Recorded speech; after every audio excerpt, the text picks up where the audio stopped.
بسم اللہ الرحمن الرحیم۔ السلام علیکم پیارے دوستو، ہم میں سے زیادہ تر لوگوں نے ہلاکو خان اور چنگیز خان کا نام سن رکھا ہے۔ ان ظالم حکمرانوں نے اس روئے زمین پر سب سے زیادہ مسلمانوں کا سر عام قتل عام کیا تھا۔ ان لوگوں نے اس طرح سے مسلمانوں کا قتل عام کیا تھا کہ گویا جیسے گاجر مولی کو کاٹ رہے ہوں۔ مسلمان حکمرانوں کی کوتاہیوں اور سستیوں کی وجہ سے مسلمان اس قتل عام کے مستحق ٹھہرے تھے، اور تاریخ کبھی بھی کسی کو معاف نہیں کرتی۔ تاریخ کے اوراق میں وہی قوم زندہ رہتی ہے جو بہادری اور جرت کا مظاہرہ کرتی ہے۔ چنگیز خان اور ہلاکو خان کے ظلم کی داستانیں زبان زد عام ہیں، مگر آج کے اس ویڈیو میں ہم آپ کو بتانے جا رہے ہیں کہ ان میں سے زیادہ کس نے مسلمانوں کا قتل عام کیا تھا، اور دونوں میں سے زیادہ سنگ دل اور ظالم حکمران کون تھا۔ لہٰذا آپ سے گزارش ہے کہ ہمارے ساتھ رہیے گا اور اس معلوماتی ویڈیو سے اپنے علم میں اضافہ کریں۔ دنیا کا ظالم اور وحشی ترین انسان ہلاکو خان اپنے گھوڑے پہ شان سے بیٹھا ہوا تھا۔ چاروں طرف تاتاری افواج کی صفیں کھڑی تھیں۔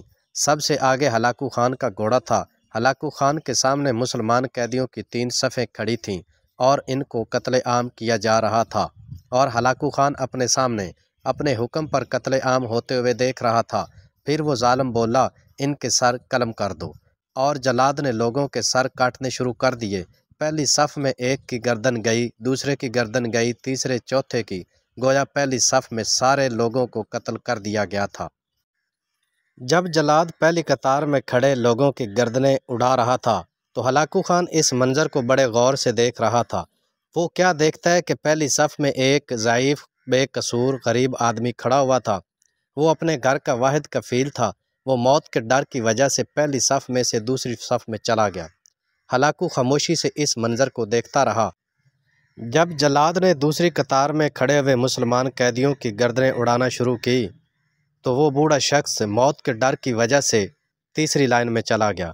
ہلاکو اس بار بھی خاموش رہا اور بڑے تجسس سے اس بوڑھے شخص کو دیکھتا رہا اور اس کی حرکات و سکنات کو اپنے نوٹس میں لاتا جا رہا تھا۔ دوسری لائن کے مسلمان قیدیوں کی گردنیں بھی اڑا دی گئیں اور جلاد نے تیسری قطار کو کاٹنا شروع کر دیا۔ ہلاکو اب اور زیادہ تجسس سے دیکھ رہا تھا، کیونکہ یہ آخری قطار تھی، اور ہلاکو یہ مشاہدہ کرنا چاہتا تھا کہ اب بوڑھا کیا کرے گا۔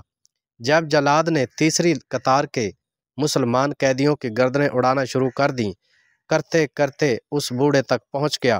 جب اس کی گردن اڑانے لگا تو ہلاکو نے جلاد کو انگلی کے اشارے سے رکنے کا کہا۔ جیسے ہی جلاد رکا تو ہلاکو خان اپنے گھوڑے سے نیچے اترا اور بوڑھے کے پاس گیا اور اس بوڑھے شخص سے کہنے لگا، میں دیکھ رہا تھا کہ پہلی قطار میں تم کھڑے تھے جب جلاد نے پہلی قطار کو قتل کرنا شروع کیا تھا کہ تم دوسری قطار میں چلے گئے، اور موت کے ڈر کی وجہ سے پھر تم تیسری قطار میں آ گئے، لیکن اب تجھے کوئی بھی نہیں بچا سکتا تھا۔ تم نے ایسا کیوں کیا؟ اس بوڑھے شخص نے کانپتے ہوئے انتہائی گھبرائی ہوئی آواز میں ہلاکو خان کو جواب دیا کہ میں بے قصور قیدی ہوں، میرا کوئی قصور نہ تھا، لیکن پھر بھی مجھے آپ کی فوج قید کر کے لے آئی، اور میں موت کے ڈر کی وجہ سے ایک قطار سے دوسری اور تیسری میں چلا گیا۔ مجھے بھی پتہ تھا کہ تیسری قطار آخری ہے، اس میں تو مجھے قتل کر ہی دیا جائے گا، مگر میں یہ سوچ کر پچھلی قطار میں چلا جاتا رہا کہ شاید اللہ تعالیٰ مجھے موت سے بچا لے۔ بوڑھے شخص کی بات سن کر ہلاکو خان انتہائی متکبرانہ لہجے میں بولا کہ تجھے آج میری تلوار سے کوئی نہیں بچا سکتا۔ بوڑھے شخص نے جواب دیا کہ اللہ تعالیٰ کی ذات وحدہ لا شریک ہے، وہ جب چاہے جو کچھ مرضی کر سکتی ہے۔ مگر ہلاکو خان نے جواب دیا، آج کچھ نہیں ہونے والا۔ اسی اثناء میں ہلاکو خان کے ہاتھ میں گرز تھا، وہ اس سے نیچے گر گیا۔ اس نے چاہا کہ میں اس کو گرنے سے پہلے ہی پکڑ دوں، اور نیچے جلدی سے جھکا۔ اس کا ایک طرف کا پاؤں رکاب میں سے نکل گیا، دوسری طرف کا پاؤں رکاب میں ہی تھا۔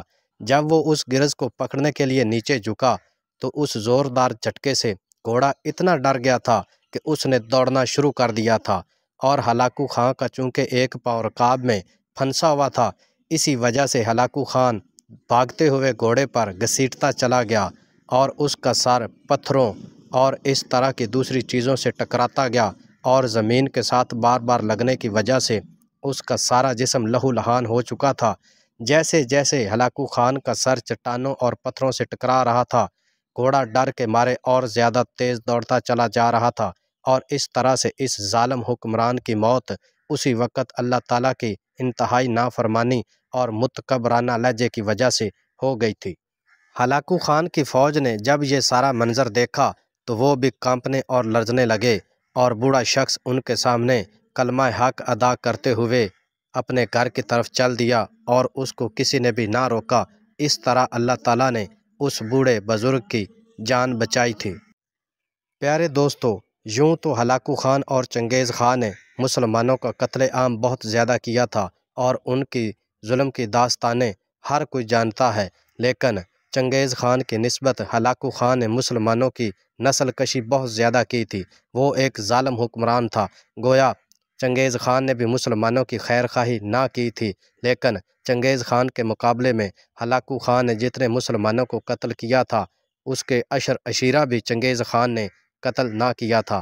تو اس طرح سے زیادہ ظالم اور متکبر بادشاہ اور حکمران ہلاکو خان ثابت ہوا تھا، اور یہی ہمیں تاریخ کی ورق گردانی سے پتہ چلتا ہے۔ اللہ تعالیٰ مسلمانوں کو اتحاد اور اتفاق سے رہنے کی ہمت دے، اور کفار کے خلاف یکجان ہو کر لڑنے کی توفیق دے، آمین۔